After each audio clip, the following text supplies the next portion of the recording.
क्या आप मैनिफेस्टेशन में बिलीव करते हैं? Yes I do. लेकिन मुझे ऐसा लगता है कि वो चीज़ें तब सार्थक होंगी जब हम उस विषय के लिए, उस चीज़ के लिए हम चिंतन करेंगे हुँ, और उस विषय के लिए हम कार्य करेंगे। क्योंकि अगर हम शास्त्रों की बात करते हैं तो शास्त्र हमेशा एक बात कहता है, कर्म प्रधान विश्व रच राखा, जो जस करहि सो तस फल चाखा। हमारे यहाँ कर्म की प्रधानता है। हुँ, अब हम मैनिफेस्ट कर रहे हैं, बहुत अच्छी बात है। हम चीज़ों को सोच रहे हैं, हम नई-नई चीज़ें, नई-नई विचार हम मन में ला रहे हैं, हम सब कर रहे हैं, अच्छी बात है। लेकिन उस दिशा की ओर हम क्या कर रहे हैं, हुँ। ये बहुत मैटर करता बहुत है। सही, बहुत अब आजकल मैं लोगों को देखती हूँ कि रेड पेन से लिखना शुरू, बहुत सारी चीज़ें आजकल ये सोशल मीडिया पर देखने को मिलती हैं। बहुत अच्छी बात है कि हम बड़ा सोच रहे हैं, सोचना चाहिए। लेकिन मेरा सिर्फ़ एक निवेदन उन सबसे, कि आप जो सोच रहे हैं ना, उस दिशा में आप कितना कार्य कर रहे हैं। बहुत सही।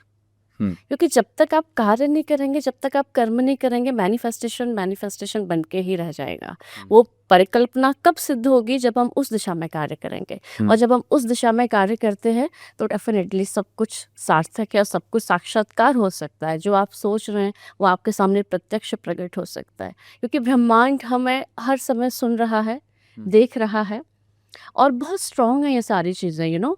ये बहुत आसान चीज़ें नहीं है। क्योंकि लॉ ऑफ अट्रैक्शन जो हम बात करते हैं, हाँ, ब्रह्मांड हमारी हर एक नेगेटिव पॉजिटिव हर एक चीज़ को सुन रहा है। बिल्कुल सही। तो मैं हमेशा एक ही चीज़ लोगों से कहती हूँ, स्वयं भी प्रयास करती हूँ कि ज़्यादा से ज़्यादा हम पॉजिटिव रहें। बहुत सही। नेगेटिव स्थिति में भी हम कैसे खुद को पॉजिटिव रखें, हुँ, क्योंकि नेगेटिव स्थिति में नेगेटिव होना ये बहुत स्वाभाविक सी बात है। हुँ, लेकिन उस स्थिति में भी स्वयं को पॉजिटिव रखना, और वो कब होगा, जब व्यक्ति अध्यात्म से जुड़ा है, हुँ, जब व्यक्ति भागवत से जुड़ा है, जब व्यक्ति संतों से जुड़ा है, जब व्यक्ति धाम से जुड़ा है।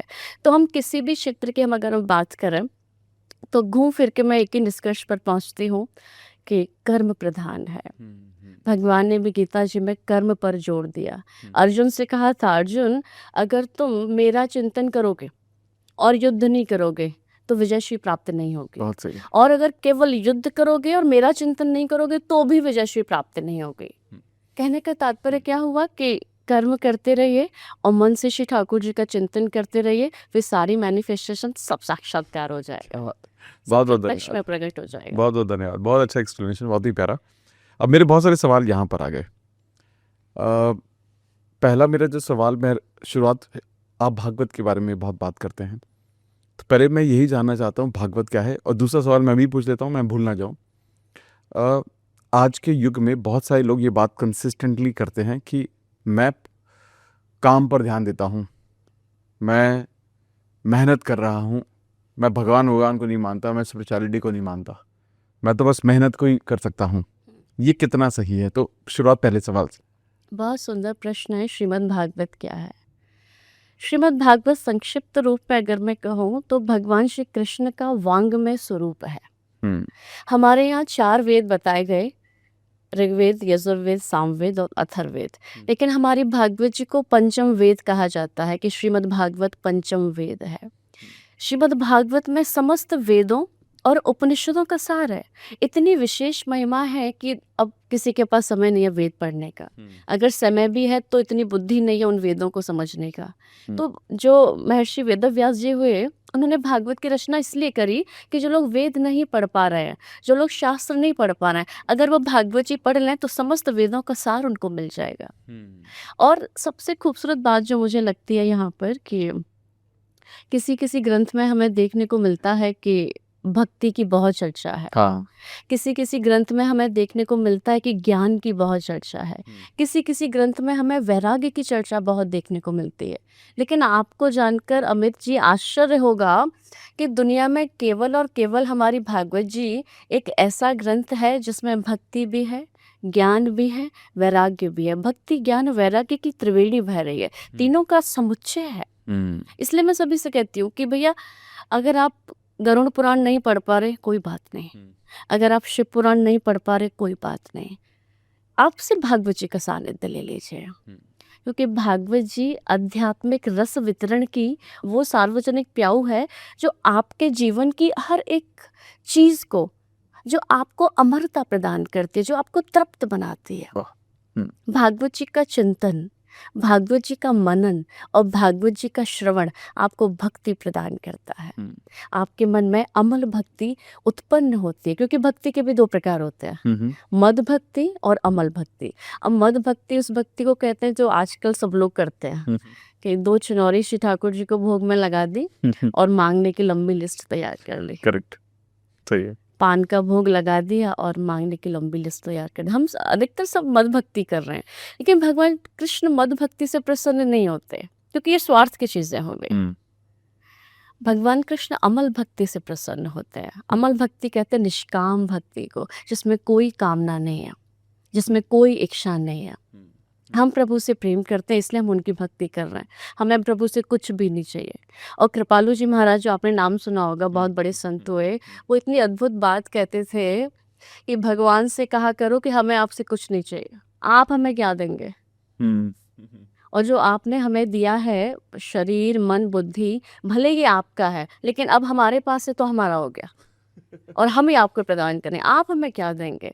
तो इतना अद्भुत एटीट्यूड वो रखते थे कि भगवान से भी कही आप बताइए हम आपको क्या दें, अपना मन दें कि अपना चित्त दे दें कि अपना शरीर दे दें कि अपना क्या दे दें आप। वाह वाह, सुंदर। तो भागवत जी जो है, मुझे लगता है कि आपके अंदर ना सच्चा प्रेम उत्पन्न करती हैं, आपके अंतःकरण को निर्मल कर देती हैं। 7 दिन जो भागवत जी का ढंग से श्रवण कर ले, भागवत में वर्णन आता है, धुंधकारी था जो प्रेत योनि में चला गया था बुरे कर्मों की वजह से।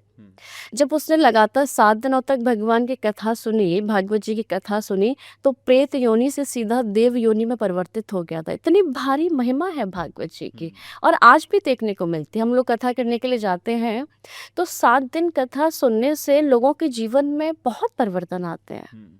लोग शराब पीना छोड़ देते हैं, लोग गुटखा खाना छोड़ देते हैं, लोग मांस मदिरा छोड़ देते हैं, लोग सत्य की पथ पर चलना शुरू कर देते हैं। तो भागवत जी मुझे लगता है एक वो अद्भुत क्रांति है। और मैं हमेशा इन शॉर्ट एक बात कहती हूँ कि व्यक्ति को शांति और समाज को क्रांति श्रीमद् भागवत प्रदान करती है। क्या बात है, क्या बात है। अद्भुत शांति अगर हमें चाहिए तो हमें भागवत जी का सानिध्य प्राप्त करना चाहिए। और दूसरा प्रश्न हमारा कि लोग भक्ति पर फोकस नहीं करके कर्म कहते हैं कि कर्म ही सब कुछ है, और भक्ति स्पिरिचुअलिटी अध्यात्म से दूर जाते हैं।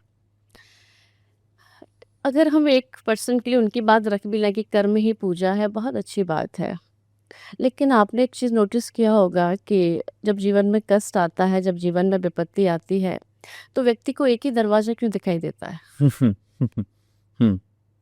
जो लोग कहते हैं हम भगवान को नहीं मानते, वो लोग क्यों भागे भागे चले जाते हैं।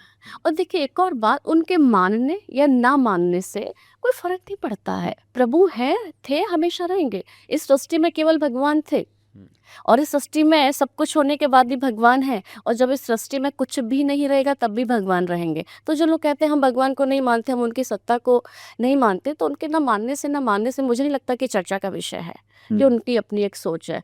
लेकिन अंततः उनके जीवन में एक समय ज़रूर ऐसा आता है कि जो कहते हैं कि हम नहीं मानते, वो दौड़े दौड़े भगवान के पास जाते हैं और दौड़े दौड़े उनके चरणों से लग जाते हैं, पकड़ लेते हैं, क्योंकि जानते हैं वो कि प्रभु के अलावा कोई है नहीं। और वास्तव में ये एक ऐसा सत्य है कि इस सत्य को हम जितनी जल्दी स्वीकार कर लें उतना अच्छा है। दुनिया का कोई रिश्ता आपका अपना नहीं है।